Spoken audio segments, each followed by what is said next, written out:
All right, ladies and gentlemen, welcome back to another edition of FSI's PGA Preview Masters Edition. John, look at us. Look at these Masters virtual backgrounds. We're in Augusta. We are sitting on Amen Corners Bridge right now. Loving it. I couldn't be thrilled for this week. We have golf's basically Super Bowl going on this week. Tiger hosting the championship dinner. Just so many cool traditions that the Masters does, and looking forward to bringing everybody some DFS picks, betting, any kind of preview for you, whatever you decide to make of this. Looking forward to getting into this. John, how are you doing tonight, and are you excited for this week? Very good. It's been a little bit of a lull with some of the events the past few weeks, but it's ramped up. Masters time. It's a tradition unlike any other. So certainly excited to go through the picks tonight. Just kind of as we've been looking at it here, the excitement's getting bigger and bigger. A lot of guys that we really like this week, probably too many guys that we really like this week. But hopefully through this video, we can kind of hammer out which ones are maybe better plays than the others, or really pivots too. So we can kind of dive into all that here. If you haven't already, check out the No Mulligans video that went out early on Tuesday morning. It's really a good course breakdown. We'll highlight maybe just a couple things here on this video, but that's going to be a much better source if you're looking for distance and the key stats we're looking at as well. So definitely check that out. Oh, yes, definitely. I gave that a listen this today, get me started on my research. Really helps break down where I want to attack, making models, or what kind of type of golfer I'm looking forward to this week. Always a big part of our research process. So please like and subscribe to that video and all of our videos for the upcoming season. So this is kind of like us ending on our Super Bowl, and we'll be jumping back in January, kicking off a full year. But that's way down the road. We got 4 fun days ahead of us, and I think we should get going. And we got a lot of guys to talk about, but this 10K range, some notable names here. Do you want to start with the elephant in the room, or do you want to talk about your favorite guy? Let's start with the elephant in the room. Obviously, we're talking about Bryson here. The talk very, has been very elephant-esque.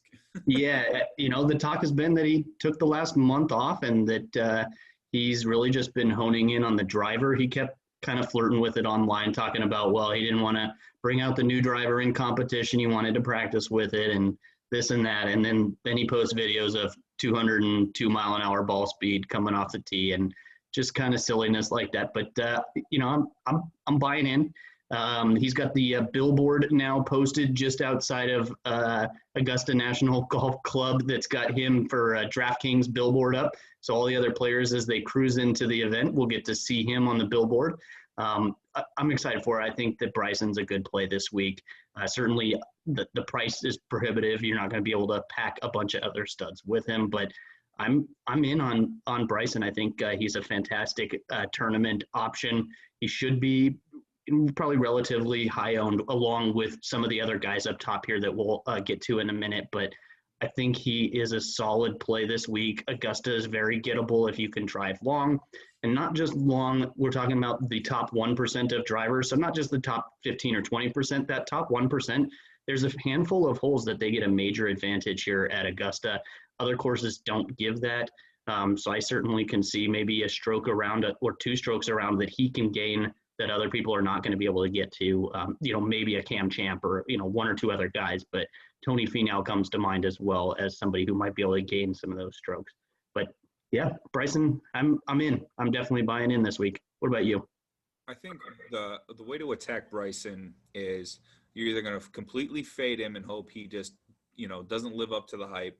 But we're talking about a guy, as you were talking about, he built his game over the COVID season to live up to Augusta National, to where he can outdrive everybody by 30 yards. He can reach all those par fives into, earlier, I think it's going around in those practice rounds, he's reaching 13-2, which I believe is a 600-yard par 5, and it's becoming a routine 4 for him. So he's playing, what he's basically essentially saying is he can play this course, as a par 68 with the with the four par. There's four fives, right? Yeah.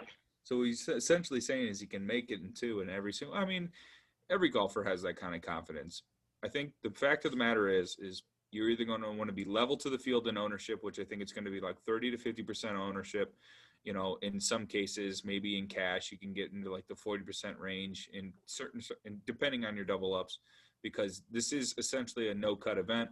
As we were talking, as mentioned in the No Mulligans video this week, it's a top 50 cuts. You know, no 10 strokes off the lead like years past. It's just going to be top 50. But there's 90 guys in the field, and 30 of them are old guys that can't make the cut anyway. And amateurs. Or there's a handful of amateurs. Yep. Right. So this is essentially like a no cut. And you can bank on Bryson's ownership being pretty high. I'm just going to be pretty level to the field. In my 20 entry max, probably going to go 7 or 8 with Bryson and just kind of mix and match some of my favorite value, maybe a different golfer too, maybe get one with him and DJ in it. We'll talk about him in a little bit later on, but yeah, elephant in the room, Bryson DeChambeau. I think you got to play him this week. I'm not going to be on the team of fade. So give us Bryson. We're Bryson backers anyway, so why stop now? Absolutely. I think this course really suits him well. A lot to like about Bryson there. 11-2, like I said, is prohibitive, but he's got the DK sponsorship. He's got the billboard, hasn't played in a month, got lots of rest. The other thing I'm looking at here, just his Masters history, 21st, 38th, 29th. That's probably the one knock on him. He doesn't have a top 25 here. He has the one top 25, no top 20s. I am kind of targeting the course history a little bit more. So if there was one thing I'm really going to say he's struggling with, obviously the course history, and then, the approach is questionable. The putting is there, the driving is there, but if he's hitting wedges, then he doesn't have to worry about approach nearly as much. So I'm in there. He's number 3 putting on the lightning fast greens over the last 36 rounds. So I think he can kind of make up for some of that approach play there. So that's kind of where I'm at on Bryson. I like that we dove in a little deeper on him. Yeah, I think we had to. But who else do we like in this 10K range? We have obviously some of the best golfers in the world that could equally live up to the standard that Bryson has set for the week as far as the betting favorite. But who is your favorite guy here from a DraftKings perspective? Who do you think is going to be the best per point per dollar play? Sure. I think that to me is, for right now, before really getting too deep into ownership, we'll get to that more as we move along. But regardless of ownership, I think it's Dustin Johnson. He's number 1 player in the world right now. The guy is he's playing lights out. His recent form is a win, second place, win at the Tour Championship, 6th at the U.S. Open, and then 2nd last week in his warm-up for this. So over his last 5 events, worst is 6th place at the U.S. Open. I'm in. Definitely he is in top form right now. He probably would have been at least in another event or two if it weren't for his COVID positive test. Looking at the stats, he's 5th in the par 5s over his last 36 holes.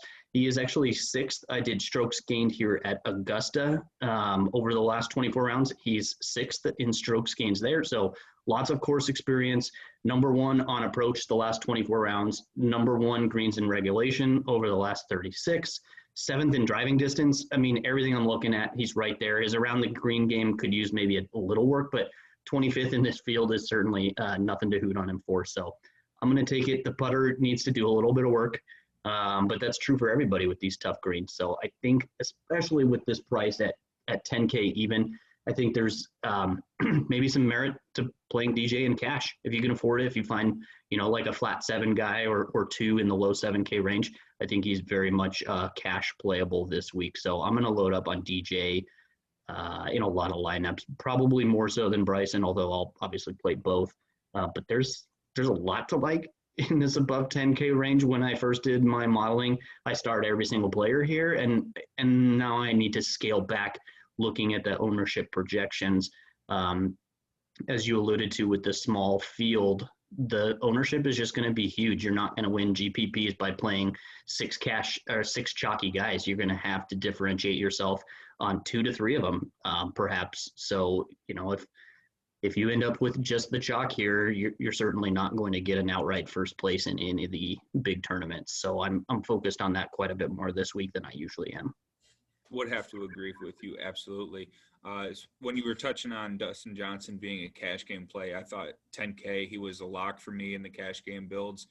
I think 10K is, easily affordable when you look at this next range, and we'll get to that. But I think Dustin Johnson far outweighs anybody in the field when it comes to, his upside and his value per dollar. I think 10K, the $1,200 difference between him and Bryson, like you would mention, the course history, I think it all makes sense for Dustin Johnson to be a cash game play.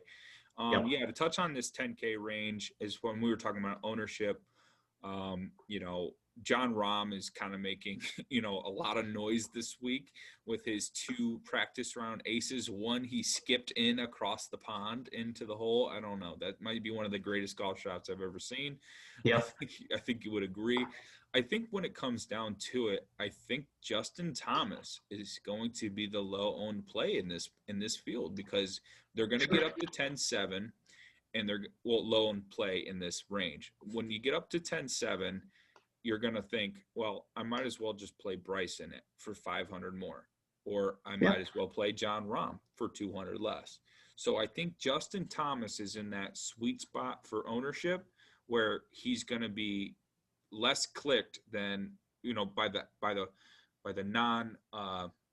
I would say the non-weekly PGA DFS player. So John Rahm, and I think Dustin Johnson and Bryson DeChambeau, I think those are going to be your highest owned golfers in this range. And I think Justin Thomas is going to be in that sweet spot where he's going to be like 10 to 15% owned with just as much upside as these golfers, because he's just as good as these guys.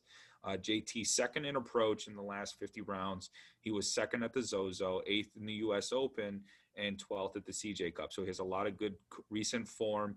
And he came in 12th in 2018 and 17th in 2018. He does struggle a little bit when it comes to accuracy off the tee, but that's not really a focal point here at Augusta. These trees are few and far between. You can get around them and you can get out of them pretty easily. The only thing that is going to matter for Justin Thomas this week is which putter shows up. Is it going to be the putter you saw at the Zozo where he was nailing birdies left and right, or is it going to be the putter you saw where he's missing cuts, or he's finishing, farther back in the field? But yeah, which Justin Thomas putter shows up this week? And I think it's pretty good to bet on Justin Thomas's putter being good, as he is the third best, I would say third best player in this field, maybe fourth, but I think for me personally, I think Justin Thomas might be a better outright bet to win. And then, personally, I think I'm probably going to end up fading him a little bit in DFS, if not completely, just because of the other guys here. If I'm going low owned in the range, the lowest owned guy in the range is actually going to be Rory. Obviously, with the form coming in, is not as good as anybody else up here. He's got the pedigree, but and then the other storyline that he's trying to go for his career Grand Slam. He's tried over and over here, the Masters. This has not been his event necessarily. So he will be the lowest owned. I'm actually seeing him probably more like the 15%, 16, 18, something like that. And JT more like 20, and all the other guys at least 25 that are in this range. So definitely everyone else above 10K, in my opinion, will be 25+%. JT kind of 20 to 25, and then below that, Rory. So if you really want to get contrarian up top here, the pick is Rory, and there's really nothing wrong with that. Yeah, you take away the form. He's obviously an elite golfer, great off the tee, very, very long. He's got what it takes to win this event also. So yeah, that would be my pick if you really want to go contrarian up top. We talked about the ownership. You don't have to have all 6 guys be contrarian. You need to have 2 or 3. And if you want to start at the top with it, then you can get a little chalkier in that second range, that next tier down, where we're going to talk about probably some chalky guys coming up here. It might be beneficial to pivot at the top and then go chalk in the middle. So, that's certainly a good option. Right. And let's get in let's just transition that right into this 9K range. We got some guys here at the top. Xander Schauffele, Brooks Koepka, Patrick Cantlay, and Morikawa. When I think about it,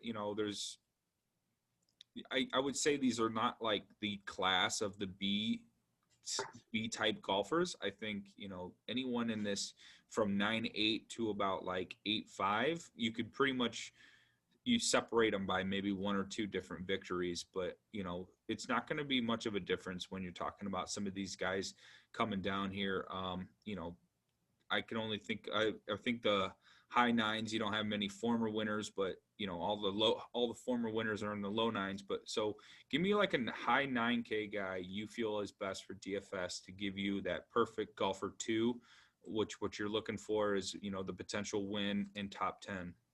Sure. For me, that's right at the very top here. That's Xander Schauffele.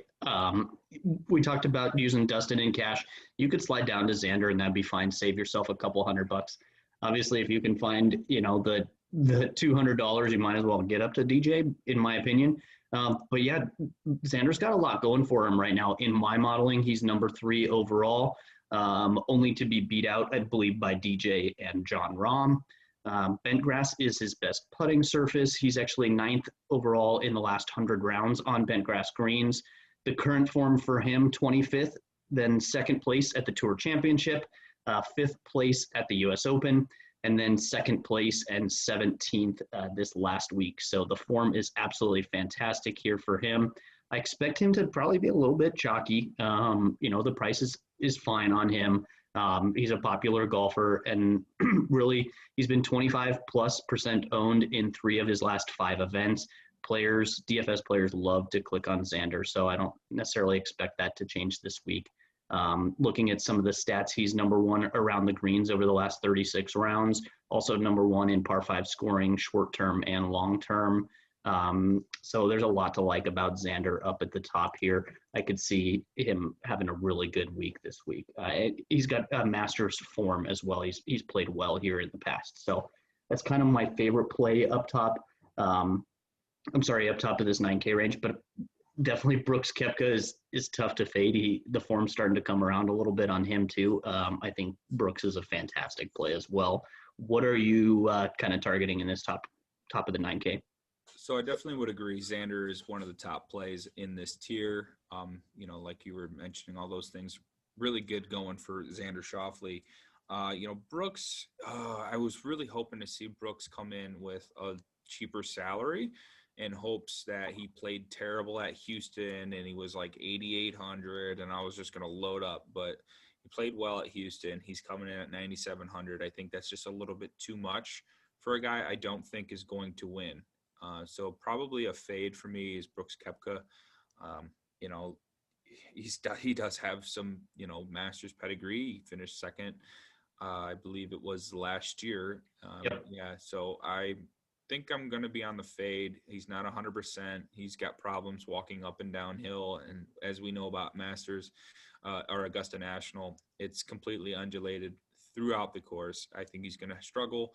And I think, coming down, to Saturday, Sunday is where you're going to really start to see him struggle big time. So Brooks is a fade for me. Xander, definitely a play.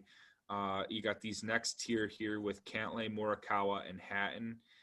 These 3 youngsters each have a win here in the recent going. Well, except Hatton doesn't have a win. He finished 3rd at the CJ. But Patrick Cantlay coming off a win, and Morikawa won at the PGA Championship. Some of the elite iron players in the game. I think I will have exposure to a few of those guys. But my favorite play in this range is going to be Patrick Reed at 9,200. Patrick Reed, winner in 2019. He is 4th in par 5s. He's really good on 3-putt avoidance, which was huge in my modeling. Not huge in my modeling, but it emphasized in my modeling when I went to making my picks. Patrick Reed is kind of a guy that can be, the best of both worlds. He can be really good at a very windy, wet course, or he can be really good in shootouts. So I think he scores pretty well on Draftkings. As you can see, he had 28 birdies at the Zozo, which I think was a tournament high, capped off by that 63 in the 2nd round. But he was 14th at the Zozo, 13th at the US Open. Really in on Patrick Reed. he's kind of flying into the radar. I think he's not going to be. He's my favorite of the you know former winners here in this 9K range. Who is your favorite of these?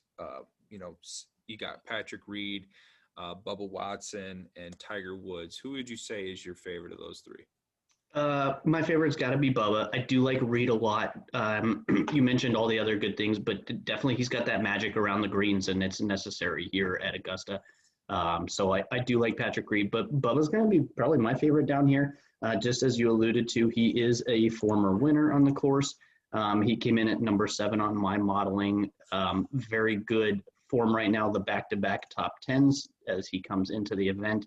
I think there's a lot going for Bubba. I think the price is pretty nice too here at 9K. He's way underpriced on Yahoo. He's almost a lock for me right now as I'm kind of browsing through Yahoo. So something to think about there. But yeah, I probably like Bubba the most of those three and Tiger the least.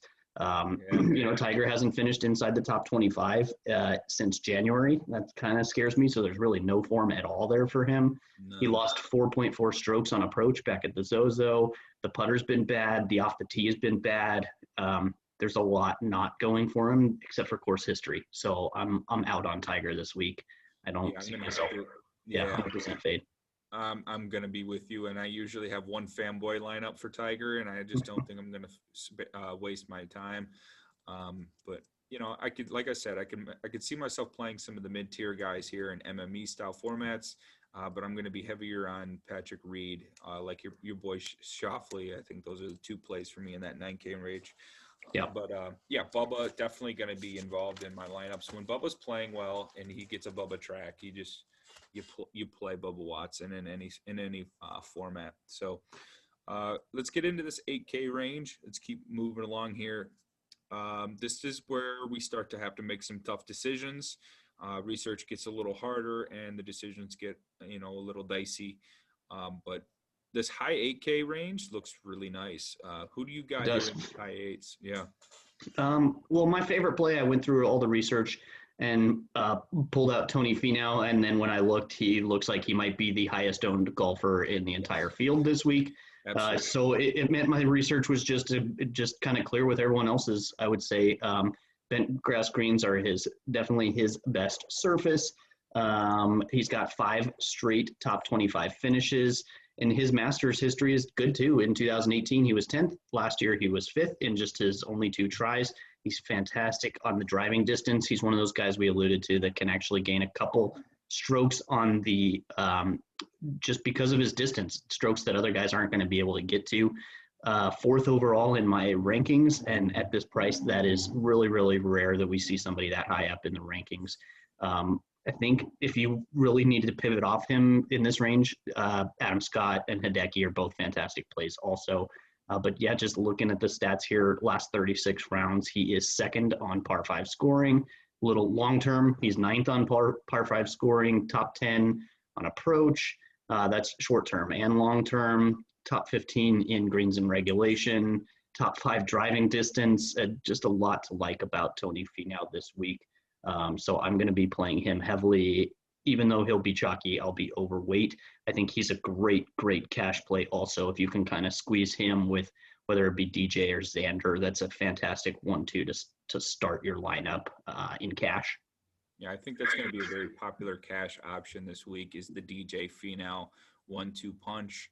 I think you'll start to differentiate yourself with, maybe the 9K guy or, maybe the low-owned 8K, but I think DJ Finau are going to carry 40% in cash. Love the pick. Obviously, I'm going to be in on Tony Finau. I'll even go as far to say Tony Finau has a really good shot at winning this week. Agreed. I mean, he can play with the best. He finished 8th at the U.S. Open, so I think Tony Finau very much in play for betting, for Draftkings, Yahoo, Fanduel, you name it. I think he's a good play across the board. My favorite, though, is definitely going to be Hideki Matsuyama. Hideki is no secret to the Masters. He's been playing relatively well, especially last week in Houston, coming off a 63 on Sunday. He led the field in DraftKings scoring, even without winning. Hideki Matsuyama, 8,700. He came in 32nd last year, but he was 19th in 2018. As I mentioned, second in Houston last week. He gained 9.1 tee to green and over 13 total strokes last week. He's ninth in approach and 16th in ball striking. So the ball striking and approach prowess has still been in good favor for Hideki. I really love what he's been doing on the weekends. And I think I'm going to be in on Hideki as my Tony Finau pivot. I think I'm going to be out on a player like Adam Scott. I think most of his success has been due in large part to, some relatively decent, approach numbers, but I don't think I think his around the green and off the tee is going to make him struggle. And I just don't see enough of Adam Scott's golf to make me really feel like he is going to be a decent play this week. But, he came in cold at the Genesis and won. So I think there's some, decent track record there if you can play him coming off of basically no tournaments. He probably has the least amount of tournaments in the field for the Masters this year. Maybe other than Sandy Lyle, but who knows? I think Adam Scott might just be a better outright bet, just kind of like we talked about with JT. I'm seeing numbers like between 50 and 60, even as high as like 65 to 1 on him. For somebody who's had some success here at the Masters, I think that's a fantastic number. And I'm really looking at him more as an ownership pivot off of, your Bubba just above him and Finau just below him here for DFS. But I really do like Hideki too. He's one of my top plays in this range. Yeah. Also might dive into a little bit of Matthew Wolff. I know it's his first time, but the kid plays great in these big events. And then even Jason Day. Jason Day's got the pedigree here. He's played well at the Masters. I'm very much going to be playing some Jason Day in this range as well. Obviously, Sergio Garcia is out with the COVID, so quick question on Wolff. Obviously, he's one of the better drivers in the field, and he's got that second at the U.S. Open and Shriners. Does the Zozo and the CJ Cup performance worry you? Maybe a little bit. I think that, since he's almost all of these courses are brand new for him, each course is a little bit different. I don't necessarily think those were quite as good of a fit. I think he gets a little more advantage for his off the tee game here this week. I know his approach isn't the best, but I expect a made cut out of Wolff, no problem. And then with some upside, and most of these guys in his range have that. If anything, my biggest draw to Wolff is going to be the ownership divot versus the other guys right around him, him at 8,500. But I know that Jason Day and Tommy Fleetwood always gets a ton of ownership. We haven't even mentioned his name here, but people love to play Tommy Fleetwood. I'm not going to be one of them this week. But Hideki, Fleetwood, Jason Day, and really even Jordan Spieth below that, all of them are going to get ownership. I think Wolff is kind of left out, and that becomes a good tournament option. Yeah, I think I'm not sure if I were to see Wolff come in around 15% ownership, I might be inclined to run the fade as well, because when it comes to Augusta National, it doesn't matter where Jordan Spieth is in the world or what his recent form is, or no matter what, I always play Jordan Spieth at Augusta National, no matter what, and he's going to come in cold with no form, crying like a baby like he always does. But this is Augusta National, and his track record speaks for himself. What do we have here with Spieth? 21st last year, 3rd, 11th, 2nd, 1st, and 2nd. He's going to come in, a couple missed cuts, a couple of terrible events, a couple of terrible showings, and some no-cut events. But this is Jordan Spieth, and this is Augusta National, and he's just always a play for me. And 8,200 is going to be a really good price tag. I would even consider it very cash-like. He's got some decent putting numbers of late, but his, approach number or his off the tee numbers have been struggling. But as I mentioned, the off the tee numbers, when it comes to accuracy, don't really mean much to Augusta National. Course history does, and that's what Jordan Spieth has. But there's some other guys in this low 8K range that are some guys that play this course quite often. And we have Ricky Fowler and Paul Casey. These are two other guys with Spieth that play this course a lot. Are you interested in either of those guys? Uh, I'm probably not going to make my way to either of them. Personally, I kind of like a couple of the guys at the top of the 7K range.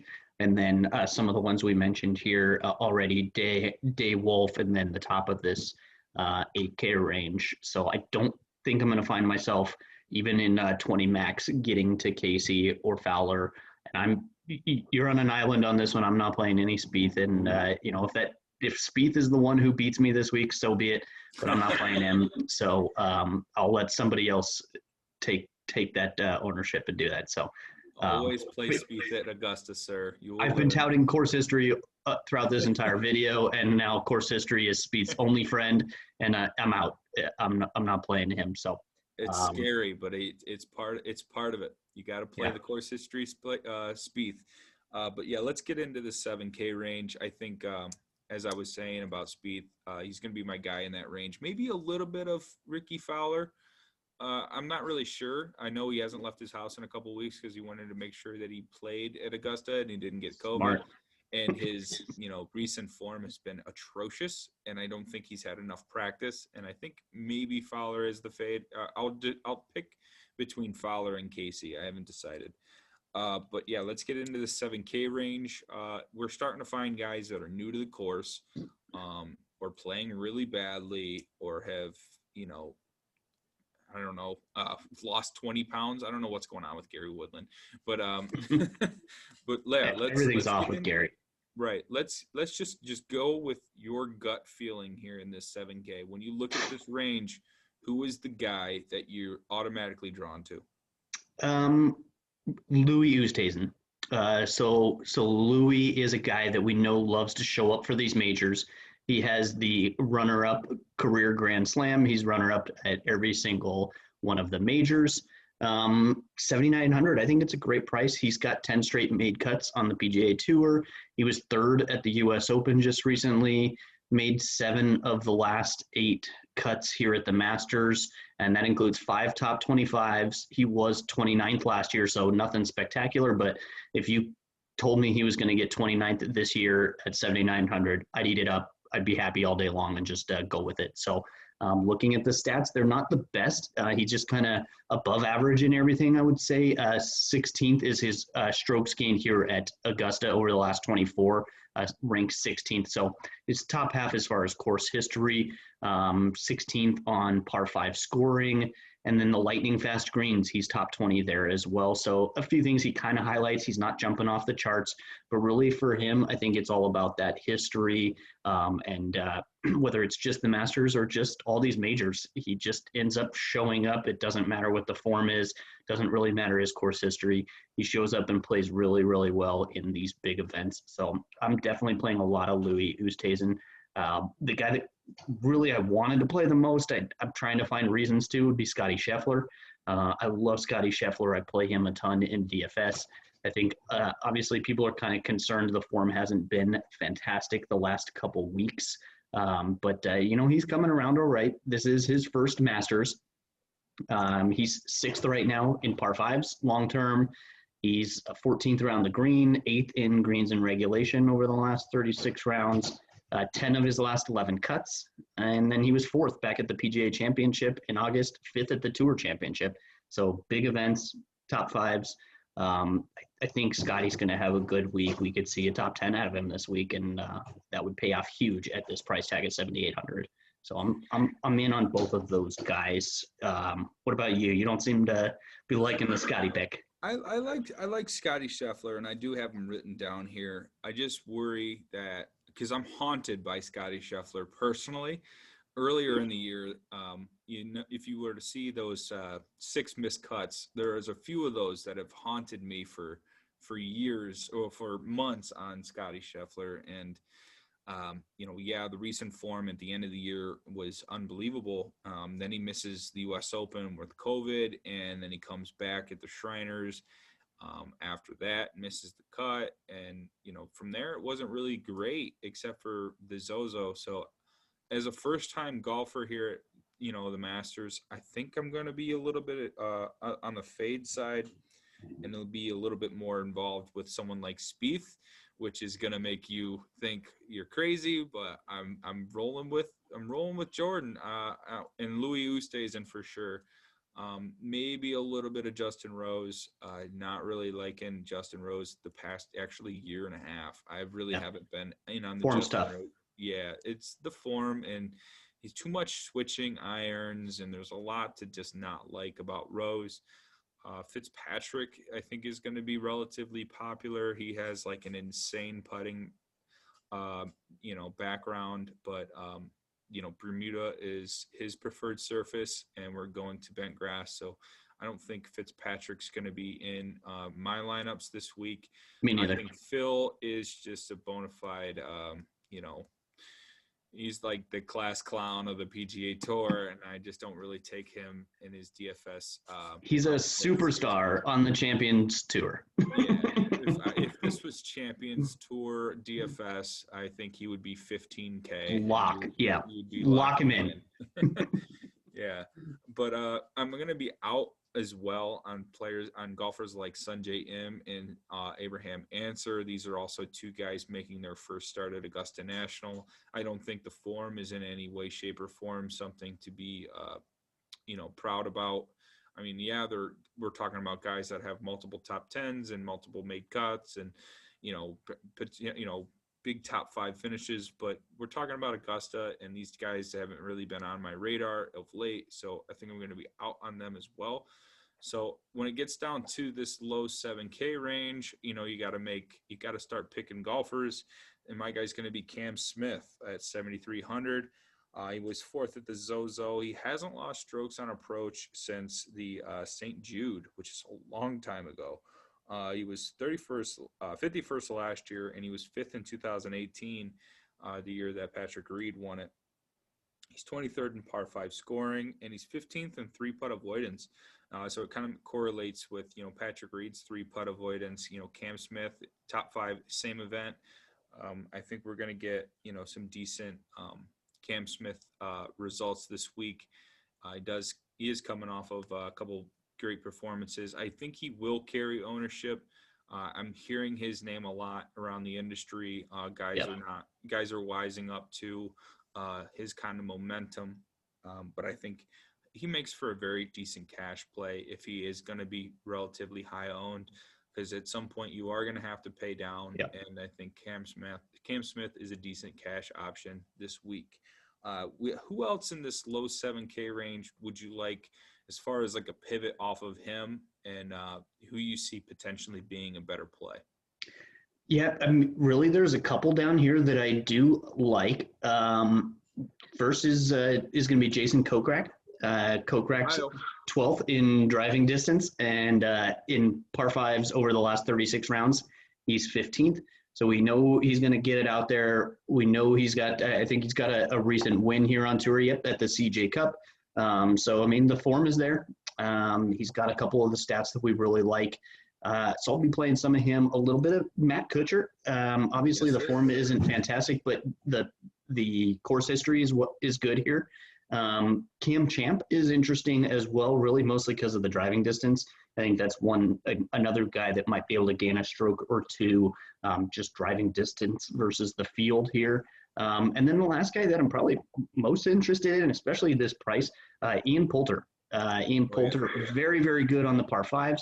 He has played the Masters 14 times. He has 1 missed cut, 3 top 10s, and he was 12th last year.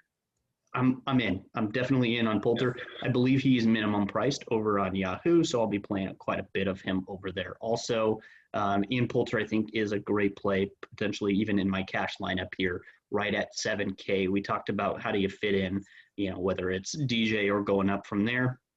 You put in Ian Poulter, maybe you find somebody else in that low 7K range, and then it all fits. So that's probably a good staple in a lot of lineups. I'm not sure where he'll end up on ownership, just because there are so many guys in this range. I mean, we're talking a full screen here from 7K to 7.3. That's a lot of golfers. So I think the ownership will spread out a bit. So give me a bunch of Ian Poulter.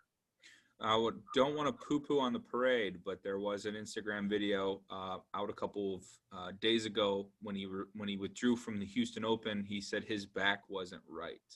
So Yikes. if he Well, is that'll be teeing something off, if we can drone up in it. We need some reporters on the grounds. yeah. But I was also going to be. I played Ian Poulter the 1 year. He was I think almost the first round leader, and I had a ton of lineups with Ian Poulter. It was looking really good. I ended up finishing pretty strong in that event when he was doing what he was doing in that. I think that was 2018. But yeah, if you look at the recent form, I mean, he's going off, but he hasn't played since mid October. So I am a little worried about that withdrawal from Houston with his back issues. That was an event he had won in the past, so I think that's an event that he would want to play. So if his back wasn't ready for Houston, I'm really hoping it was just to make sure he was ready for the Masters and not because he's really hurt. So, but I think I'm going to have shares regardless. I just don't want anyone to overextend themselves. Sure. When Maybe a little more of a pivot to tournaments on him then versus Yeah, cash. I thought it was completely related to him wanting an extra week off and absolutely no COVID concerns going into Masters Week. But right. if he wanted to either lie and say it was the back, or he could be truthful and the back is an issue. So maybe we can dive in a little more and see some of the pressers tomorrow and see if anything comes up on Poulter. Absolutely. The only other guy I'd mention in this range would be Lee Westwood. Going through the mixed conditions model before, he was, I think, eighth in strokes gained total at Augusta National. Really been playing pretty well. If you look at some of his recent results in overseas, he's got a couple of top 5 finishes. Always a big fan of Lee Westwood. I don't think he's going to garner much ownership as well. But let's get into this 6K range and let's find out who we're punting this week. Well, for me, there's not a lot to love in the 6K range. We kind of alluded to it early on. There's a handful of amateurs. There's a handful of legacy pros, masters, former masters winners. Guys like that won in the late 80s are playing this week. I'm not interested. There's just a lot of dead weight is what I'm going to call it here in the 6K range. So for me personally, right up at the top here is Erik van Rooyen. We don't necessarily know him as somebody who wins these big events, but he certainly does contend here. The current form is okay. He's got the back-to-back top 30s, really, top 20, and then 27th. But the top that it does include the U.S. Open. It's going to be his first Masters, but really just looking at the majors, he's made 6 out of 6 cuts. He has finishes 17th, 8th, 43rd, 20th, 51st, and 23rd. So if you told me he was going to kind of finish in that range of 30th place or so, maybe 35th or 40th, I'm in at 6,900. I would love to have that as my 6th guy in my lineup. Really good on approach. He needs to get a hot putter, though, if he wants to contend or really crack into that top 20. The putter is his weakness. I'm showing right now on the lightning fast greens, 67th in this field. 68th on bent grass over his last 100 rounds. So that's not good. But yeah, he's top 15 on approach short term here. So quite a bit to like about Erik van Rooyen. He's, I would say, far and away my favorite play in this 6K range. There's certainly some other guys I'll slip in there, some Lanto Griffin, some Munoz, but really there's so many guys in this range who've never played here before. They're not in great form, and that hurts them quite a bit. So I'm going to fade a ton of these guys. It means I'm going to end up playing a little more balanced. But obviously, if we talk about those guys that are in that 8K range, those guys are 9 and 10K golfers in a lot of events. But this is the Masters. Right. Let me talk you into some guys. I have quite a few to talk about. I think Francesco Molinari is going to be what would be the chalk of the 6K range, coming off of 15th at the Houston Open. He was second last year. Everybody remembers he put one in the drink and Tiger came back and won, which was awesome. One of the best moments of all time. But yeah, Francesco Molinari, outside of that 15th place finish last week, spent a lot of time really working on his game, and also spent a lot of time missing cuts. So I think the volatility of that, could be pretty good for GPPs. If he's going to stretch like 15 to 20% ownership, I think you could really look into the fade, or you would want to be overweight on someone like Molinari. For me, I think I'm going to play him. I was kind of on him last week, and I feel accomplished that I hit the 15th place finish after being on him at the relative same price that he was at Houston and isn't where he is now at the Masters. Maybe the golf game is traveling back. From what I saw, he did have a lot of plus putting. So the ball striking you'd like to see be a little bit better, but I don't mind it. I probably might just be equal to the field in ownership. Another guy that I think is kind of hit or miss is Zach Johnson. Zach Johnson was 19th at the Shriners, 23rd at Sanderson, 8th at the U.S. Open, and 9th in 2015. He does have some upside, and he's played this course a ton. Not many memorable moments for Zach Johnson. He's won here before, though, right? I think he won here. I meant recently, really. I mean, right. He won here back in what was it, 2010 or 9 or something like that.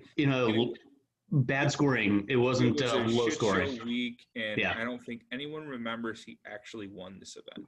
it's like he does. That's it. He's won a few majors. I like Zach Johnson. I think he's having actually one of his better years in recent past. So I'm gonna have some Zach Johnson. Probably gonna go in and look into someone like Justin Harding at 6,300. He was 38th in Houston, and he was 12th last year. I remember everybody was jumping on Harding at the end of coming down to the end of last year towards the lock as one of the better value plays of the week. I think he win the par 3 contest or something like that, but he was. Yeah, he had definitely a flood of people getting on him that week. And now you hear basically nothing about him coming into this week, and he's probably much cheaper this year than he was last year. But he's got 2 recent finishes inside the top 40, 6,300. I'm just looking for a made cut, and in hopes that he is one of the guys that can maybe at 6,300 make it top 20 and separate me at the top. But other guys I just wanted to list, Corey Connors, Charles Schwartzel. He won this event in 2011. He's 6,500. JT Poston is going to be playing this event for the first time around, but I think he really profiles well for this course. Really good short game, pretty good off the tee. And I got to go with my boy Tyler Duncan. Tyler Duncan's in the field. I got to play him. But sure, he rates out well on the model. Yeah, and he hits fairways, and he does pretty well in par 5 scoring. So I like Tyler Duncan. Anything else in this 6K range that sticks out to you? No, not particularly. I think you made a great point, though, with the ownership down here, that there will be in this 6K range probably 1, 2, 3 guys, something like that do finish top 25, top 30. And if you're on them, all of them are going to be lower owned. There's nobody here that's going to garner 25, 30% ownership. Maybe right at the very, very top, right around 7K Poulter or, Leishman, Snedeker, somebody in there might get close to that 18, 20%. But realistically, most of these guys are going to fall somewhere in the 10 to 15% is going to be on the high side for all these guys. If you find that guy at 8, 10, 12% and he finishes 21, you got a huge leg up on the competition. So there's certainly merit to trying to plant your flag on one of these guys. I don't love any of them, but I'm certainly going to dabble a little bit. I think, like I said, Griffin and Munoz come to mind because of their recent, in the last year to two, their performance. Obviously, though, both this is their first time at the Masters, so we really don't know what we're going to get out of them here. That's rolling the dice to me, and all of these other guys are rolling in more than that. But even like your Matt Wallace, your Siwoo Kim, these are guys who can play well. Stenson has some good course history, although the form is atrocious. So, I think Zach Johnson, like you said, has some merit as well. But you're right, though. In the big tournaments, you're better off finding one guy in this 6K range, regardless of his ownership, because it's not going to be high, and that is one of your your differentiation plays that put Mhm. you above the competition if it hits. Right. And that's what I typically do in the 20 entry maxes. I'll like switch it around a little bit up top, and then I'll kind of like pick a guy or two in the 6K range and just kind of alter them with the different studs that I play. So, in hopes that they make the cut. And if they make the cut, I'm doing really good. So, Sure. but that is pretty much going to do it here for picks for us at FSI. John, is there anything else you'd like to add going forward for this week? No, I'm really excited. I know tomorrow we'll recheck the weather. I know we're expecting quite a bit of rain, like all week, maybe 3 out of the 4 days we could see rain, and absolutely we're going to see rain Wednesday into Thursday. I honestly, reading everything that I've read, I think that favors the Bombers even more. So if you want to maybe tick up your driving distance in your model just a little bit more than you normally would, um, I'm really going to start leaning on those bombers, those power hitters this week. So we'll see how that goes, and maybe this is Bryson's week. Maybe it is. But I'm excited, and I want to thank everybody for following along today. As always, follow, like and subscribe our videos. Tomorrow night, I'm going to come out with a probably I might go live with it and do some ownership calls and maybe some emphasis on showdown plays. So tune in tomorrow. I'm going to have something along those lines as we try to narrow down our golfer pool. But yeah, John, thank you for joining us tonight, and best of luck this week. And let's get it, everyone. Take it easy. Absolutely. Green screens.